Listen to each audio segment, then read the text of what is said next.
सब क्या कुछ मोदी है? 10 अप्रैल 2024 को सदर थाना के अंतर्गत एक ज्वेलरी शॉप है, कोलकाता ज्वेलर्स। उसमें दिन में 3 अपराध कर्मियों के द्वारा लूटपाट की घटना को अंजाम दिया गया था, जिसमें काफ़ी ज्वेलरी आइटम्स उनके द्वारा लूट के ले जाए गए थे। इसी घटना के आलोक में एक एसआईटी बनाई गई थी, जो सिटी एसपी उनके नेतृत्व में बनाई गई थी, और डीएसपी टाउन 2 और एसपी टाउन और हम लोगों की जो डीआईयू की टीम है और सदर थाने की टीम उसमें लगातार होमवर्क कर रही थी। और इस इन्वेस्टिगेशन के लिए हम लोगों ने पूरे शहर में लगभग 200 से ज़्यादा जो कैमरे हैं सीसीटीवी उन पर काम किया। और फाइनली एक जगह सीसीटीवी में हम लोगों की एक लोकेशन कैद हुई, जिस गली में लगभग 12:15 बजे एक बाइक पर, जो कि येलो कलर की बाइक थी, जो घटनास्थल में प्रयुक्त हुई थी, उसमें 2 अपराध कर्मी एक गली में जाते हुए दिखाई देते हैं। और उसके 15 मिनट बाद में सेम गली से 3 अपराध कर्मी वापस आते हुए दिखाई देते हैं। हम लोगों ने इस आधार को उस एरिया को चिन्हित किया, उस एरिया में होमवर्क करके घर को चिन्हित किया, उस घर में रेड की गई। और उसमें से फिर उस दौरान 2 व्यक्तियों की गिरफ्तारी की गई, जिसमें से एक का नाम विकास झा है और दूसरे अपराधकर्मी का नाम अरविंद कुमार है। इन लोगों से पूछताछ के दौरान इन लोगों ने अपनी संलिप्तता को स्वीकार किया और इस घटना में जो अन्य 3 अपराधकर्मी थे जो घटनास्थल पे आए थे उनके बारे में जानकारी दी। फिर टीम उस इनपुट के आधार पर लगातार काम कर रही थी। इसी बीच इनपुट प्राप्त हुआ कि इसका जो मुख्य अपराधकर्मी है, जिसका नाम अनुपम झा है, उर्फ रिपू झा, जो वैशाली के राजा पाकड़ के रहने वाले हैं और काफ़ी कुख्यात अपराधकर्मी हैं, और गोल्ड लूट के इन्होंने अन्य राज्यों में बहुत बड़ी बड़ी घटनाओं को अंजाम दिया है। उनकी लोकेशन जम्मू कश्मीर में कटरा के आसपास है। टीम वहाँ गई, कटरा के पास से इनको डिटेन किया गया और पूछताछ के लिए वहाँ से लाया गया। रास्ते में इनसे इंटरोगेशन हुआ। इन्होंने अपना अपराध स्वीकारा और बताया कि जो अन्य साथी हैं वो वाराणसी में हैं और जो भी लूटे गए ज्वेलरी आइटम्स हैं वो वाराणसी में रखे हुए हैं। टीम ने बनारस में रेड की, लेकिन जो उनके 2 अन्य साथी थे वो तो भागने में सफल रहे, लेकिन एक ज्वेलर है जिन्होंने इस माल को परचेज किया था, उनकी भी गिरफ्तारी की गई है, जिसका नाम मनीष सेठ है।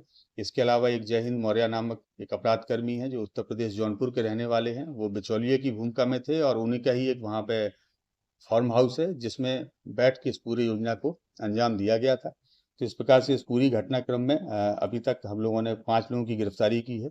और जो लूटा हुआ ज्वेलरी आइटम था उसमें से लगभग 1 केजी चांदी है और 15 ग्राम गोल्ड है, उसको हम लोगों ने रिकवर किया है।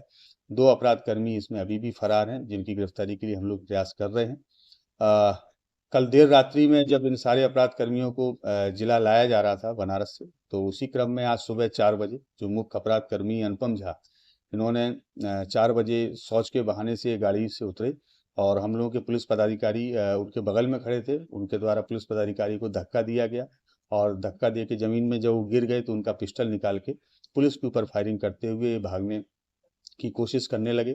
लगभग 8 राउंड गोली उनके द्वारा चलाई गई, जिसमें से 2 बुलेट्स हम लोगों की जो गाड़ी है उसके ऊपर लगे हैं। पुलिस के द्वारा भी आत्मरक्षा नियंत्रित फायरिंग की गई चेतावनी देके, जिसमें से 2 गोली अपराधकर्मी अनुपम झा के पैर में लगी हैं, वो अभी इलाजरत है। जम्मू कश्मीर से कहीं और भागने का प्रयास नहीं करते? नहीं, जम्मू कश्मीर वो एक्चुअली गए थे धार्मिक प्रयोजन से, एक धार्मिक उद्देश्य से वहाँ दर्शन करने गए थे माता वैष्णो देवी के। और जब वहाँ से वो नीचे उतर रहे थे उस समय पुलिस के द्वारा इनको डिटेन किया गया है। और इस टीम ने बहुत अच्छा कार्य किया है और बड़ा सराहनीय कार्य किया है और एक कुख्यात अपराध कर्मी की गिरफ्तारी भी की है। ये अपराध कर्मी अभी छत्तीसगढ़ में दुर्ग में वांटेड हैं। 2023 में इनकी गिरफ्तारी वहाँ पे एक ज्वेलरी लूटकांड हुआ था। अमलेश्वर सर्राफ थे उनकी दुकान पे, और गोलीबारी के दौरान उनकी हत्या भी इनके द्वारा कर दी गई थी, इनकी टीम के द्वारा। और जब इनकी गिरफ्तारी की गई तो ये हॉस्पिटल में एडमिट हो गए बहाना बना के। और हॉस्पिटल में इनके सहयोगी लोग आए जिनके द्वारा वहाँ फायरिंग की गई। और हॉस्पिटल के कर्मियों को और वहाँ के पुलिसकर्मी जो ड्यूटी पे थे उनको बंधक बना के एक कमरे में बंद कर दिया गया और इनको लेकर भागने में वो लोग सफल हो गए।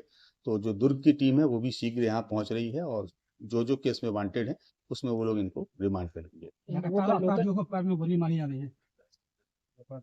देखिए, अपराधी अगर भागता है या और जब भागने के क्रम में पुलिस के ऊपर फायरिंग करता है तो पुलिस आत्मनियंत्रित आत्मरक्षा गोली चलाती है। और हम लोगों को ट्रेनिंग इस चीज़ की दी जाती है कि अगर जब भी कभी फायरिंग करनी है तो वैसे पार्ट पे की जाए जिससे कम से कम इंजरी हो, और इसीलिए पैर को ही टारगेट किया जाता है। इन लोगों का लोकल कनेक्शन नहीं होता है।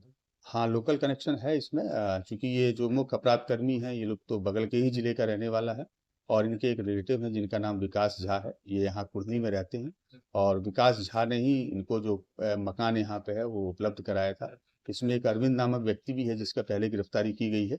विकास और अरविंद दोनों इसी जिले में रहते हैं और उन्होंने ही इसमें लाइनर की भूमिका निभाई। और कहीं भी इन लोग के ऊपर मामले क्या है? हाँ, इनका एक काफ़ी लंबा आपराधिक इतिहास है जो मैं आप लोगों के साथ शेयर कर रहा हूँ और ये टीम ने काफ़ी अच्छा कार्य किया है। इसलिए टीम को आप लोगों को समझिए इसके साथ वैसे मैं पुरस्कृत भी कर रहा हूँ।